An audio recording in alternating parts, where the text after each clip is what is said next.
아멘. 여러분은 인생을 살아오시면서 인생이라는 것을 한마디로 요약한다면 어떻게 표현하시겠습니까? 어떤 분은 인생이란 롤러코스터 같다 이렇게 표현을 했습니다.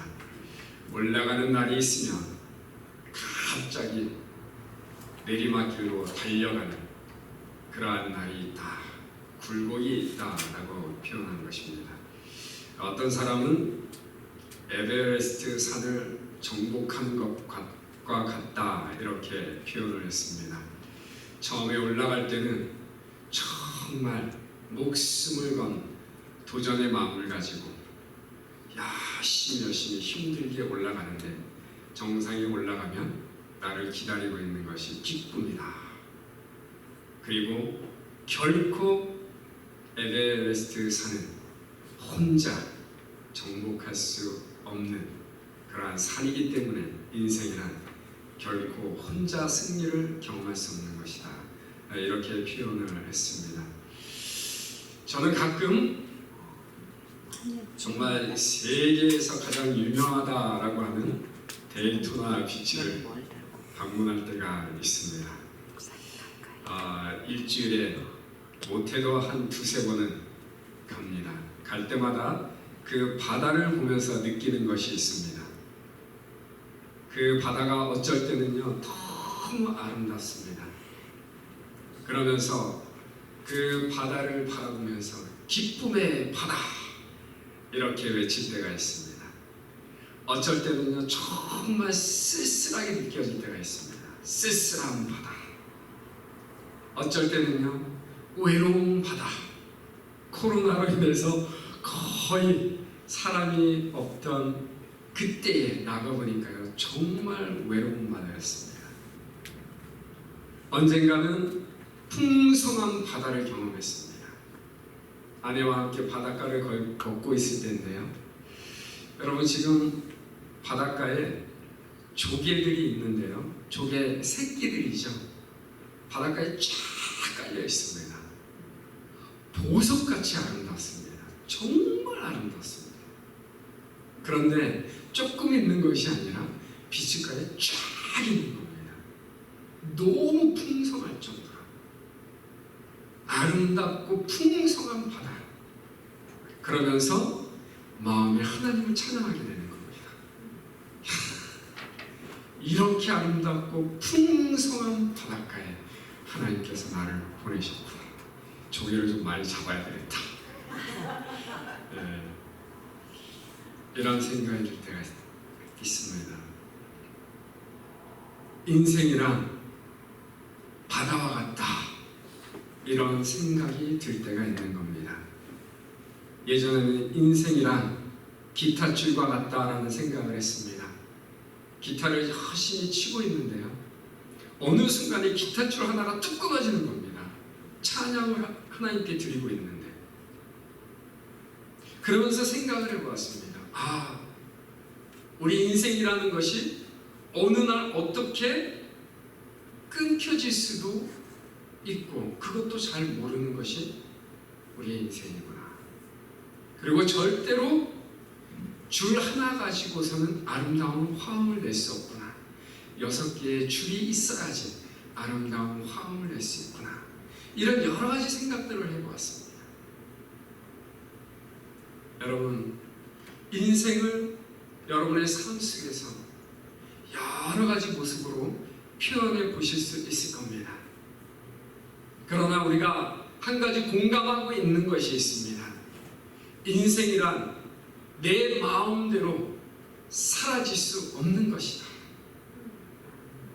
어떤 때는 잘 되는 것 같다가 어떨 때는 갑자기 한쪽 날개가 꺾인 새처럼 그냥 곤두박질 치는 그런 상황에 직면할 수도 있다는 것입니다. 정말 행복한 가정을 이루고 나의 남편과 사랑하는 자녀들과 함께 승승장구하며 하늘을 훨훨 기쁘게 날고 있었는데 어느 순간에 갑자기 맨 땅으로 떨어져서 다시 일어날 수 없는 그런 상황에 직면할 수도 있다라는 것입니다. 여러분, 오늘 본문 말씀에 보게 되면요, 나오미라는 한 여인의 삶이 기록되어져 있습니다. 오늘 사실 룻기 전체에 나오미라는 여인이 어떻게 살고 어떻게 그 인생이 고난 가운데서 힘들게 눈물을 흘리면서 나중에 회복되어지는가, 그거에 대해서 우리에게 말씀해 주고 있습니다. 나오미란 여인이 어느 날 이스라엘 나라에 흉년이 들자 남편과 두 아들을 데리고 다른 나라로 이주를 하게 되었습니다.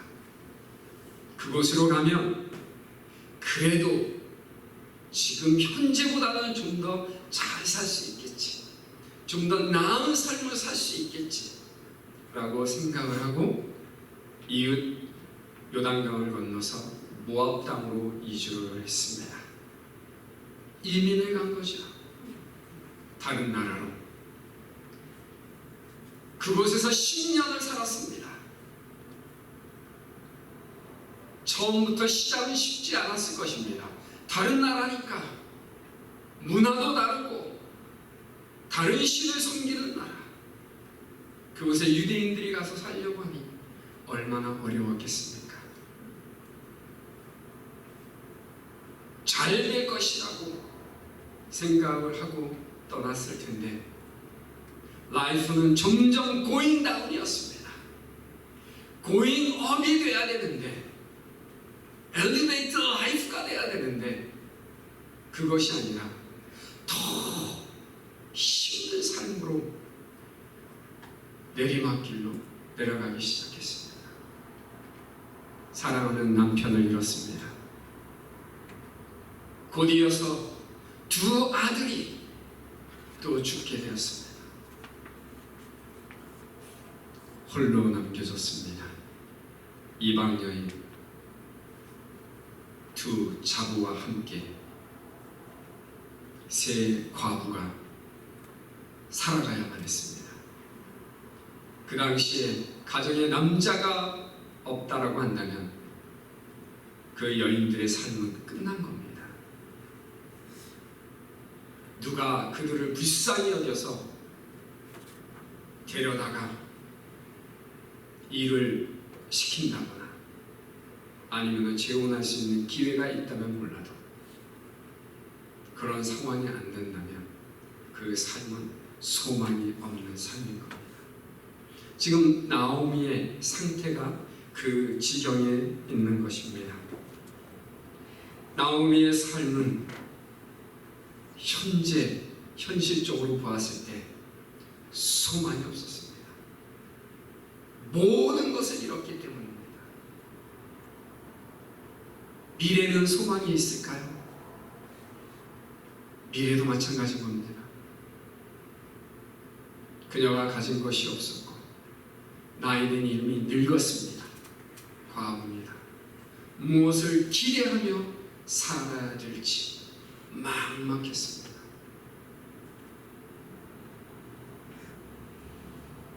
그녀의 현재의 삶과 미래의 삶은 누가 보아도 가망이 없었습니다. Hopeless life였습니다.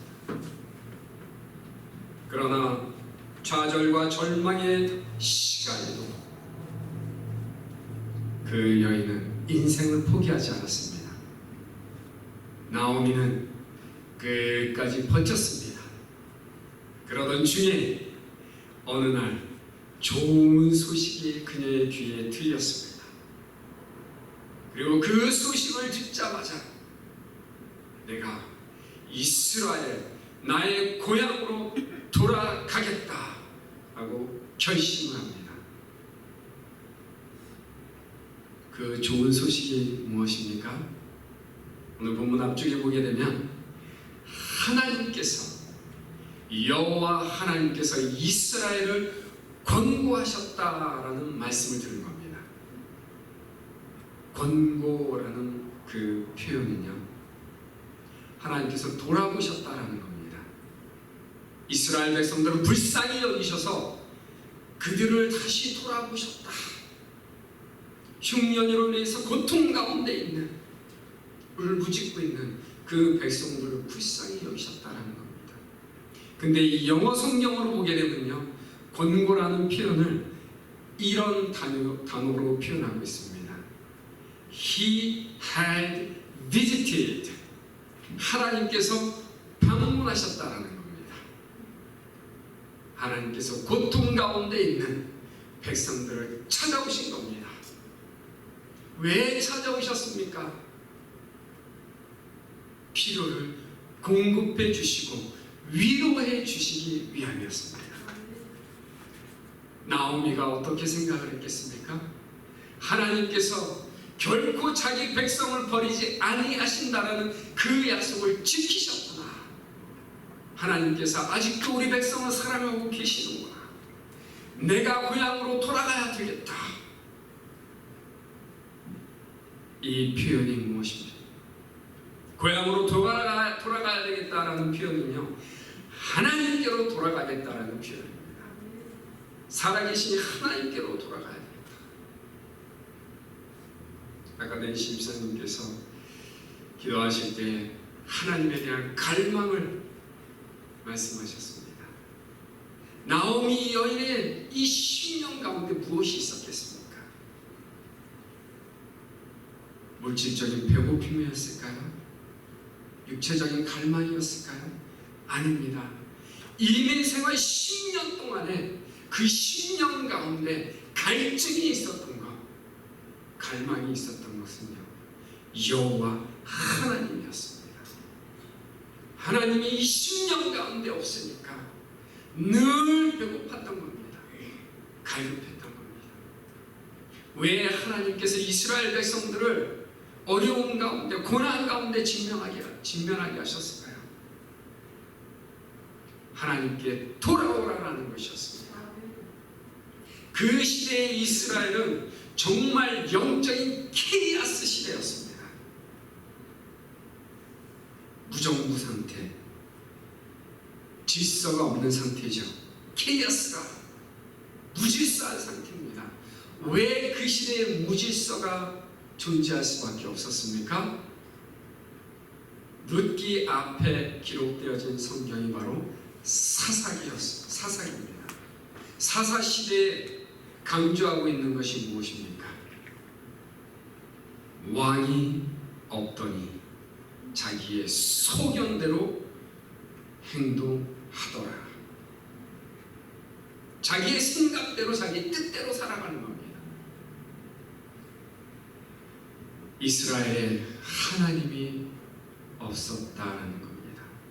실제로 하나님이 존재하지 않았을까요? 하나님이 언제나 존재하셨습니다. 이스라엘의 왕은 누굽니까? 하나님입니다. 그런데 하나님의 백성들이 하나님의 법을 무시하니까, 하나님의 법을 무시한다는 것은 무엇입니까? 하나님을 무시하는 겁니다. 하나님의 말씀에 순종하지 않으니까 어떤 현상들이 나타납니까? 무질서가 나타나는 겁니다. 각자 자기의 생각대로, 뜻대로 이것이 옳다라고 생각하고 행동하며 살아가는 겁니다. 하나님은 그래서 그렇다면 너희들이 내 생각보다 옳다라고 생각한다면 오케이, 너희 마음대로 살아봐라 하고 내버려 두신 거죠. 하나님의 간섭이 없으면요, 인생은 무너질 수밖에 없는 겁니다. 망가질 수밖에 없는 겁니다.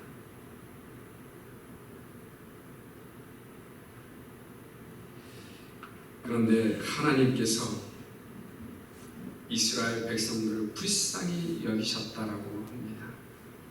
그럼에도 불구하고 하나님께서 불쌍히 여겨주셔서 찾아오신 겁니다. 나오미는 그 그 하나님에 대한 확신이 생긴 겁니다. 그래서 내가 이제 It's time to go back to my country. 귀향을 해야 되겠다. 하나님께로 돌아가자. 그러면 하나님께서 이스라엘을 축복하신 것처럼 하나님께서 나의 인생을, 무너진 나의 인생을, 무너진 나의 가정을 다시 회복시키실 것이다. 이 확신을 가지고 돌아가기로 결심한 것입니다. 결국 나오미는 하나님께로 돌아갔을 때, 고향으로 돌아갔을 때 진정으로 하나님으로부터 오는 그 참 회복을 경험하게 됩니다. 여러분, 우리의 삶이 지금 혹시라도 바닥에 있다고 생각이 들 때가 있습니다. 하나님, 왜 나를 이렇게까지 낮추셨습니까? 라고 질문할 수도 있습니다.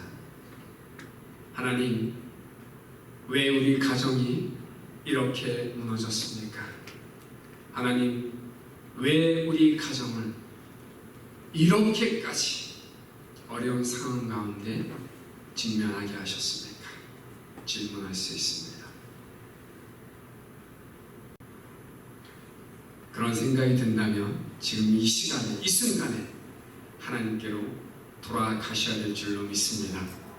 하나님께로 돌아갈 때에 하나님께서 우리 인생, 우리 가정을 회복시켜 주실 줄로 믿습니다. 하나님께로 돌아간다라고 하는 것은요, 반드시 한 가지가 있어야 됩니다. repentance입니다. repent, 회개가 있어야 됩니다. 회개가 없이는요, 하나님께 돌아갔다라고 할 수가 없는 겁니다. 나 때문에 우리 가정이 이렇게 되었구나. 나의 죄 때문에 내가 지금 이런 상황에 직면하게 되었구나. 그것을 깨달아야 됩니다. 다른 누구 때문이 아닙니다. 나오미는요, 자기 남편을 원망하지 않았고요, 자기 자녀들 원망하지 않았습니다. 어느 누구도 원망하지 않았습니다. 하나님께 돌아간다는 것은요, 하나님과의 관계의 회복인 줄로 믿습니다. 진정한 관계의 회복은요, 회개입니다. 회개, 철저한 회개입니다. 그렇게 되면 하나님께서 우리 인생을 다시 일으켜 세워주실 줄로 믿습니다. 하나님과의 관계의 회복이 이루어진다면 온전한 하나님의 그 은혜를 삶 가운데서 경험하게 될 줄로 믿습니다. 여러분, 우리 교회도 마찬가지입니다.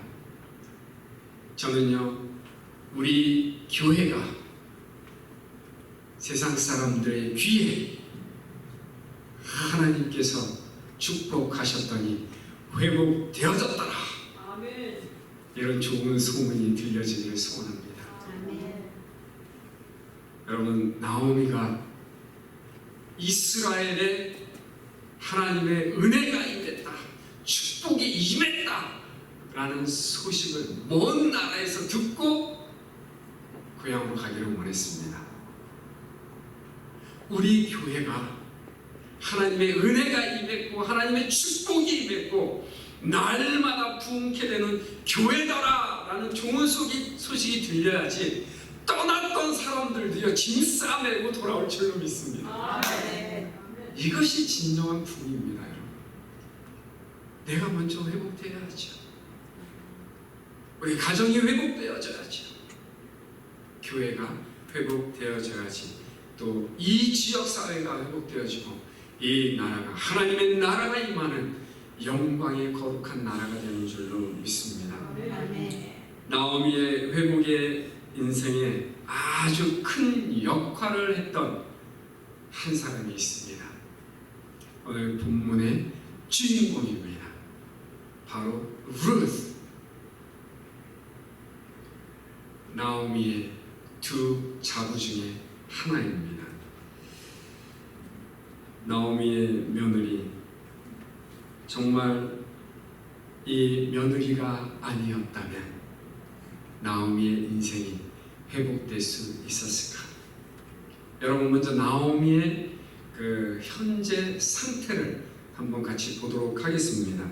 1장 말씀 보겠습니다. 1장 19절에서 21절까지의 말씀입니다. 19절에서 21절까지의 말씀 제가 읽도록 하겠습니다. 이에 두 사람이 행하여 베들레헴까지 이르니라. 베들레헴에 이를 때에 온 성읍이 그들을 인하여 떠들며 이르기를 이가 나오미냐 하는지라. 나오미가 그들에게 이르되 나를 나오미라 칭하지 말고 마라라 칭하라. 이는 전능자가 나를 심히 괴롭게 하셨음이니라. 내가 풍족하게 나갔더니 여호와께서 나로 비어 돌아오게 하셨느니라. 여호와께서 나를 징벌하셨고 전능자가 나를 괴롭게 하셨거늘 너희가 어찌 나를 나오미라 칭하느뇨 하니라. 이 말씀 가운데 보게 되면 나오미는요, 다른 사람을 절대 블레임하지 않고 오직 자기 문제는 하나님 때문이다 라고 고백합니다. 하나님께서 나를 치셨기 때문에 지금 이런 상황에 직면하게 되었다. 하나님께서 나를 괴롭게 하셨다라고 표현했습니다. 하나님께서 나를 비게 하셨다. MT의 상황으로 만들어 주셨다. 하나님께서 나를 징벌하셨고 나를 괴롭게 하셨다. 이렇게 표현했습니다. 그녀의 상태가 어떻습니까? 얼마나 괴롭고 힘든 상황에 있는지 우리는 그녀의 표현을 통해서 알 수가 있습니다. 자, 이제 나오미의 말년, 그녀가 어떻게 회복되어졌는가 그 모습을 보도록 하겠습니다. 4장 말씀으로 넘어갑니다. 4장 13절 말씀부터 봅니다. 13절 말씀. 4장 13절 말씀부터 이에 보아스가 룻을 취하여 아내를 삼고 그와 동침하였더니 여호와께서 그로 잉태케 하심으로 그가 아들을 낳은지라. 여인들이 나오미에게 이르되 찬송할지로다. 여호와께서 오늘날 내게 기업 물을 자가 없게 아니하셨도다. 이 아이의 이름이 이스라엘 중에 유명하게 되기를 원하노라. 이는 내 생명의 회복자며 내 노년의 봉양자라. 곧 너를 사랑하며 7 아들보다 귀한 자부가 낳은 자로다. 나오미가 아기를 취하여 품에 품고 그의 양육자가 되니 그 이의 여인들이 그에게 이름을 주되 나오미가 아들을 낳았다 하여 그 이름을 오벳이라 하였는데 그는 다윗의 아비 이새의 아비였더라. 여러분, 나오미 이 여인이 얼마만큼 하나님으로부터 큰 축복을 받았는지 마지막 노년 말년에 정말 하나님의 은혜 안에 거하게 되었다라는 것을 이렇게 고백을 했습니다. 그런데 누가 이렇게 말을 했습니까? 사실 나오미의 마음도 그랬겠지만 주위에 있는 사람들이 나오미의 인생을 보니까 축복의 인생인 겁니다. 주위에 있는 여인들이 칭찬을 한 겁니다. 주위에 있는 사람들이 나오미의 삶을 보면서 찬송할지어다 이렇게 외친 겁니다. 여러분, 우리의 인생이 이렇게 되기를 소원합니다. 주위에 있는 많은 사람들이 우리의 삶을 보면서 이야, 하나님을 믿었더니 정말 가망 없다라고 했던 인생, 소망이 없다라고 했던 그의 인생이 이렇게 회복되어지는구나.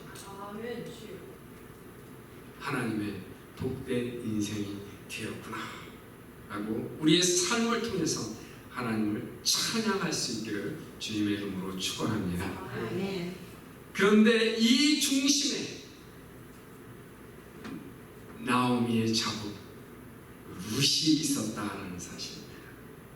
아까 읽어드렸던 말씀 중간에 그 중간에 여인의 존재가 드러나는데요. 룻이 어떤 여인인가?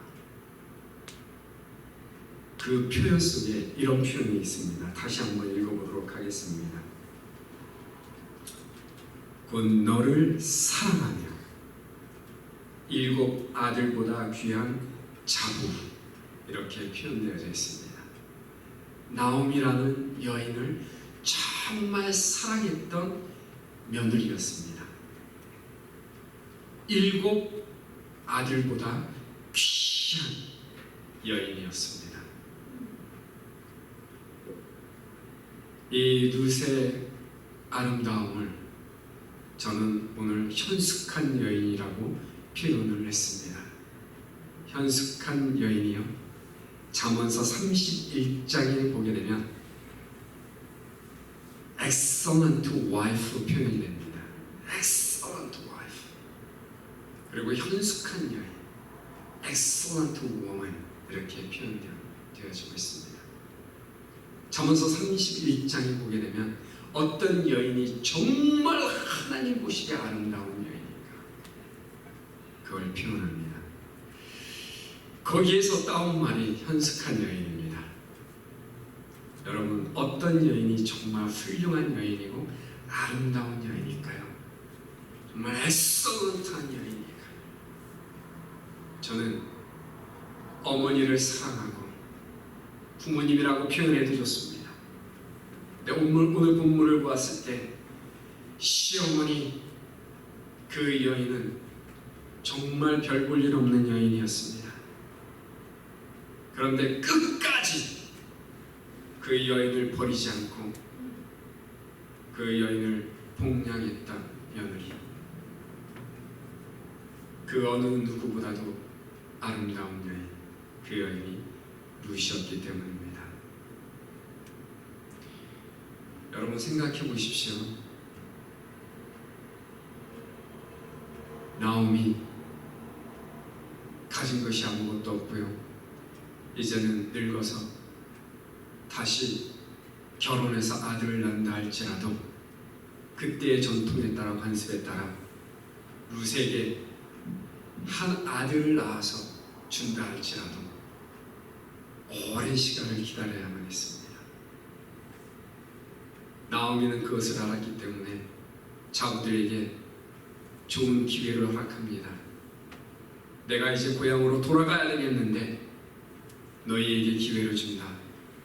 너희 나라로 돌아가라. 너희 부모님께로 돌아가라. 그리고 너희 신들에게 돌아가라. 그 말은 무엇입니까? 새 출발할 수 있는 기회를 주겠다라는 것입니다. 나를 따라오지 마라. 나를 따라오게 되면 나와 함께 비극의 주인공이 될 수도 있다. 나를 보아라. 내가 무엇을 가지고 있느냐. 나를 떠나 너희들의 새로운 삶을 시작하라 라고 기회를 준 겁니다. 오르바, 첫 번째 자부는 떠났습니다. 그러나 룻은 끝까지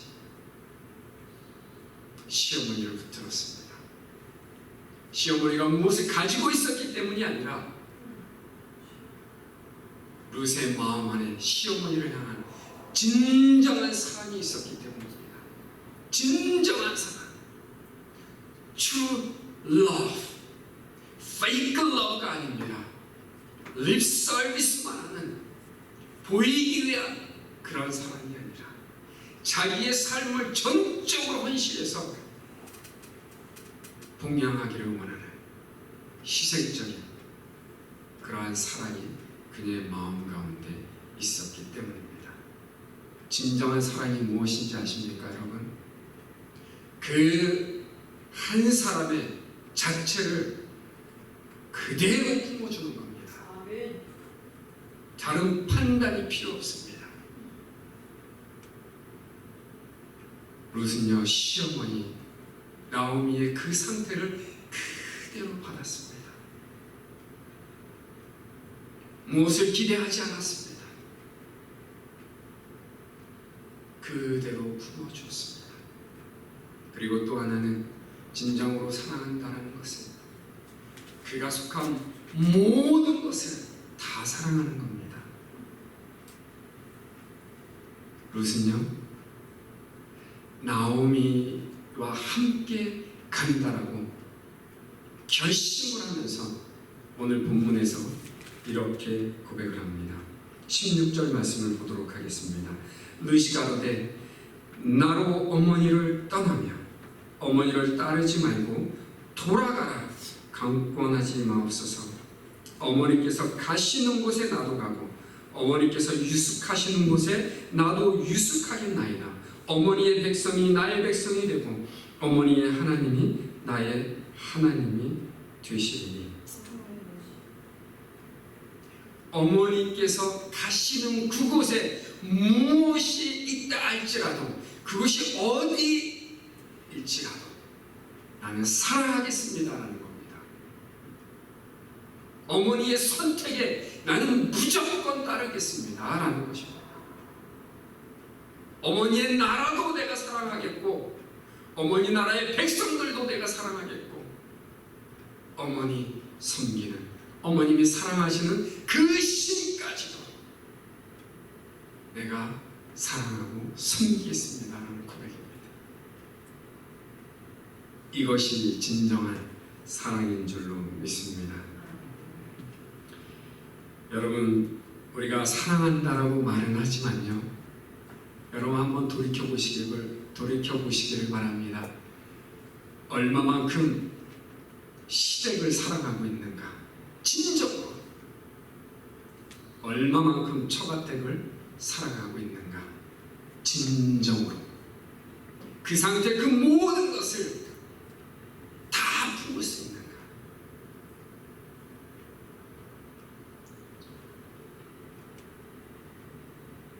여러분, 룻은요, 그러한 진정한 사랑, 그것이 10년 가운데 있었기 때문에 어머님을 따라갈 수 있었던 겁니다. 자신의 모든 좋은 기회를 다 내려놓고 젊은 여인, 좋은 남자를 만나서 새 출발할 수도 있었겠죠. 그런데 나중에 룻이요, 정말 좋은 남자를 만납니다. 그 인생을 회복시키고 그리고 나오미의 가정을 회복시키는 보아스라는 남자를 만납니다. 그 보아스가 룻에게 그런 말을 하죠.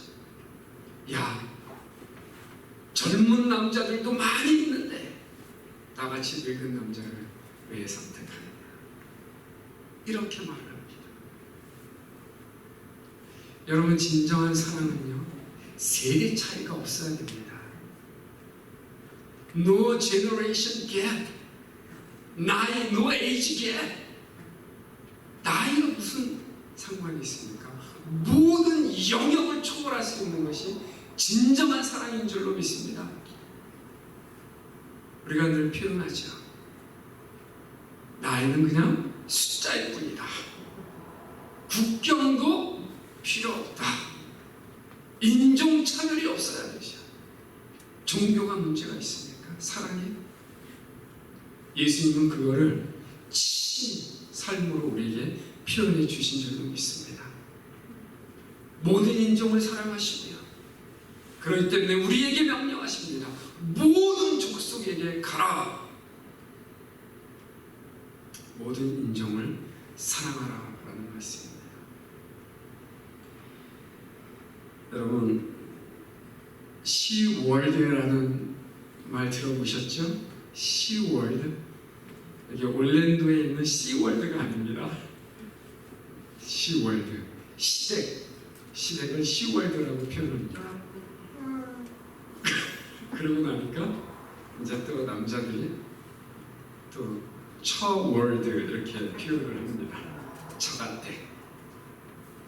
네, 여성분들이 정말 힘들어하는 곳이 있다면, 그리고 대화 나누기도 조금 부담스러운 곳이 있다면 바로 시월드입니다. 시월드에서 사는 것. 제가 자꾸 올랜도 시월드라고 발음을 하고 있네요. 시월드, 예, 시댁. 정말 힘들죠. 그 10월 안에 들어가게 되면 너무 긴장되고 힘들고 감당할 수 없고 관계 회복이 이루어질 수 없다라고 말합니다. 예전에 글을 하나 읽었었는데요. 그 여자분이 이렇게 표현을 했습니다. 시부모님하고 정말 가까워질 수 있는 비결이 하나 있다. 그것은 남편의 중재가 아니라 남편의 중재는 어떨 때는 그것이 효과를 발휘하지만 효력이 그렇게 크지 못하다. 그리고 직접 시어머니하고 화해도 해보고 맛있는 것도 먹어보고 쇼핑도 다니고 이것저것 다 해보지만 실제적으로 관계 회복이 어렵다. 이렇게 표현을 했습니다. 그런데 그 시어머니께서 중병에 걸리시고 암에 걸리셔서 병원에 입원하게 되셨는데 그때 시어머니가 다르게 보이더라라는 것입니다. 어떻게 보였는가 하면요, 그냥 한 연약한 여인으로 보였다라는 겁니다. 여인의 모습으로 보니까 그 여인이 불쌍하게 느껴진 겁니다. 그리고 친구처럼 대하기 시작했다라고 말했습니다. 그랬더니 관계가 가까워졌다. 여러분, 루스 의미가 무엇인지 아십니까? 미닝이 무엇인지 아십니까? 루스 프렌드입니다. 저는 개인적으로 그렇게 생각합니다. 루스의 마음 안에 시어머니를 어떻게 생각하고 있었을까? 부담스러운 한 여인이 아니라 짐처럼 여겨지는 한 여인이 아니라 She is my friend. 성경에서 말씀하고 있는, 주님께서 말씀하시고 있는 죽기까지 사랑할 수 있는 친구의 사랑, 그 사랑으로 대하지 않았을까 저는 생각해 보았습니다. 여러분, 그리스도의 사랑이 무엇입니까? 자신의 모든 것을 주는 사랑이었습니다. 여러분, 주님을 사랑하십니까? 가족을 사랑하십니까? 교회를 사랑하십니까? 루시라는 여인처럼 정말 가족을 사랑하고 교회를 사랑하시기를 주님의 이름으로 축원합니다. 그러면 자기를 부인해야 됩니다. 예수님께서 우리에게 하신 말씀, 누구든지 나를 따라오려거든 자기를 부인하고 자기 십자가를 지고 나를 따라올지니라. 루시라는 여인이 자신의 시어머니를 모든 것을 포기하고 쫓아갈 수 있었던 것은 바로 그것이었습니다. 자기를 부인했기 때문에 따라갈 수 있었던 것입니다. 진정한 사랑이 시어머니를 따르게 했고, 그리고 그 가정을 회복시키는 큰 역할을 감당하게 된 줄로 믿습니다. 그러나 더 중요한 것이 하나 있습니다. 이 루스의 마음 안에는요, 하나님을 향한 믿음이 있었습니다. 나오미, 그리고 자기의 남편, 그리고 시아버지를 통해서 새로운 하나님을 알게 되었을 거라고 저는 생각을 합니다. 그러나 오늘 본문에 보게 되면요, 어머니의 하나님이 나의 하나님이 되리라 라는 고백을 합니다. 개종을 하겠다라는 거죠. 어쩌면 이미 개종했을 수도 있습니다. 자기 신을 버리고 다른 신을 선택한다라고 하는 것은요, 자기 목숨을 버리는 것과 똑같은 상황인 겁니다. 그 여인의 하나님을 향한 믿음이 있었습니다. 그 믿음이 결국 그 여인을 하나님께서 회복시키시는 가장 큰 요인이 되었고, 그리고 나오미의 가정도 회복되어지는 큰 중요한 요인이 되었습니다. 뒤에 보게 되면요, 회복해 하시는 분이 누굽니까?